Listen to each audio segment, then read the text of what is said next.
What's happening, fam? L.A.R. movement still moving. Book is entitled Lessons from a Non-Custodial Father at Amazon, Kindle, and Create Space. Link will be in the description box below as usual. Go get it. PayPal link that also asked me to put it up, so I'll put it up. Thanks everybody for supporting. This video is entitled Black Men Need to Be Ultra Disciplined. You know, I would say in America we have a harder time than pretty much everybody.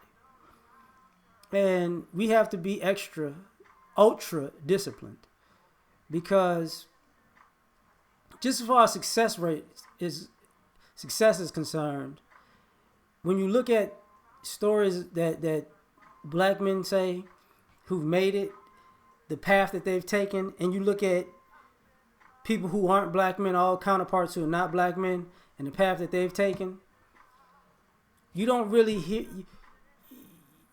You hear those other people made way more mistakes, and were allowed to make way more mistakes and bounce back.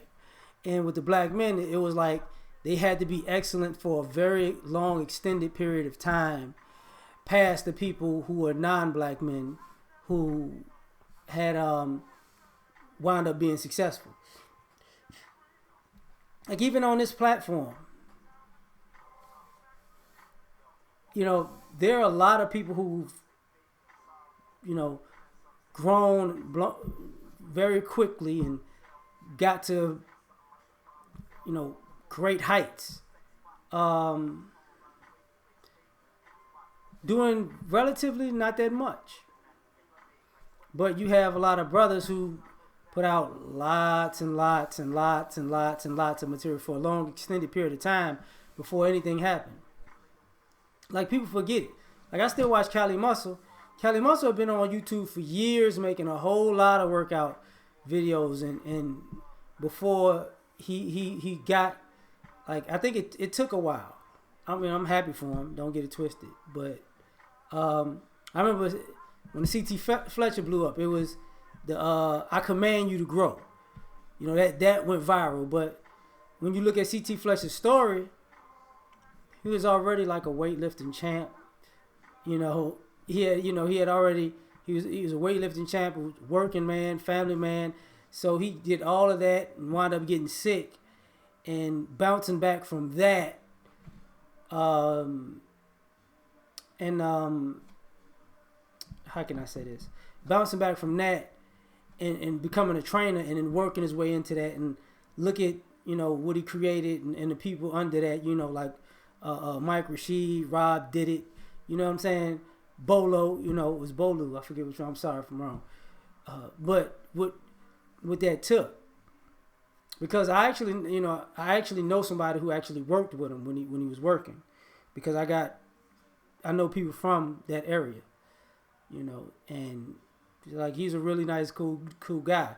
And when I said his name at work, when that I Command You to Grow thing was going, he's like, how the hell you know him? He didn't even know he was doing that. You know what I'm saying? But he told me all about him that way or whatever. And very interesting, right? And, you know, when people think about, what about all these athletes? Well, you forget about the athletes who didn't make it, but more so you forget about the time that a lot of these athletes spent dedicated to their craft. Like, that's ultra discipline. You know what I'm saying? A lot of people forget. Just like I was listening to Chris Webber talk about California's law about putting in law that, you know, these athletes should be getting paid off of their likeness. And people forget that some of these kids have been doing something for 5, 10 years before they got to college. Consistently, day in and day out. And that takes a lot of discipline. And then on top of that, the discipline it takes to get from high school to college, and from college to get to a professional level. And the people who probably were deserving of that, who got shut out for whatever reason, they are ultra disciplined too. Because then they go into the regular world of workforce, and they take that disciplined mentality out to the world, and then guess what? They get pushed back because of their relentlessness, of their drive, of their ambition, all of a sudden that becomes threatening. So you got to be ultra disciplined, because not only you got to do that, when you're aggressive, all of a sudden it's threatening to people to the point that people want to kill you, fire you, feel threatening. They got to move you this place and that place. So you also got to be ultra disciplined and being personable. So black men got to be ultra disciplined. We're learning now that you're seeing less and less men with kids or with multiple kids by multiple people, because you got to be ultra disciplined in sex. We don't get to be reckless and walking around like, and I hate to say this, but it's true. The majority of women, majority of sisters that I know who've gotten pregnant by non-black men, they've gotten pregnant by busters. But they, for some odd reason, aren't willing to speak ill or negatively of those non-black men. I'm talking about people who, my family says I disavowed you, disowned you because you was black, and forget you and them kids, to, you were just a fetish, to I told you to get rid of the kid kind of thing, to, y'all just didn't work out. But the first three is like what comes up the most. I hate to say that, but but you don't hear ill words about these guys. So this is why men have to be ultra disciplined. And when I say ill will, I mean also, they don't really hound them for money like that. You got to be ultra disciplined with your finances too. Because maybe you want to have fun and blow off steam and, try to live your best life.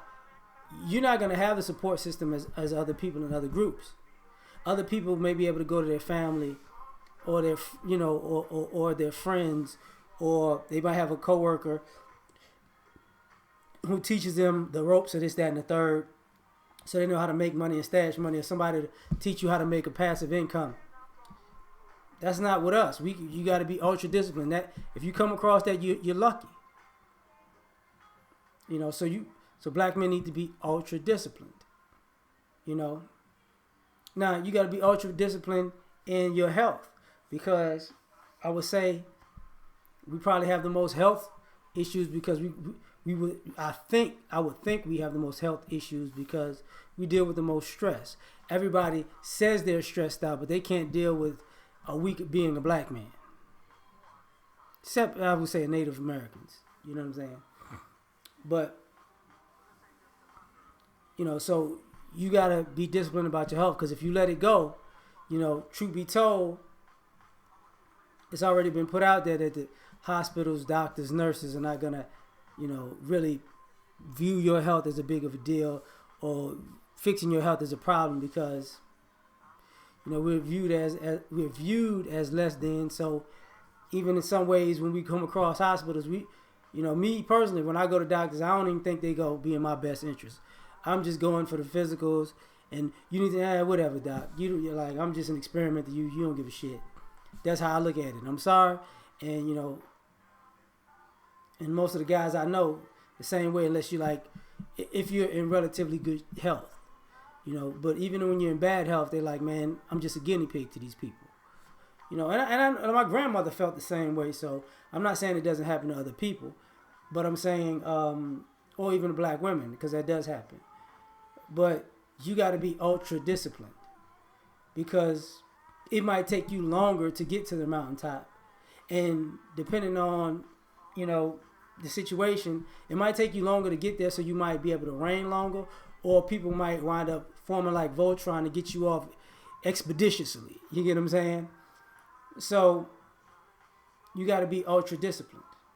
Some people feel like they could be reckless. I believe in taking risks, but I don't believe in being reckless, because I think we got a shorter leash in American society with taking risks, and a shorter leash with being reckless. All these people with these dope boy stories, their reign didn't last that long, ladies and gentlemen. being a man didn't last them that long.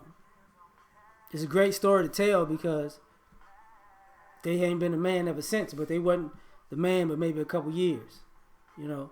So it's just in my opinion, you know, black men need to be ultra disciplined. So I'm done with this one. Like, share, subscribe. Catch y'all on the next one. Peace.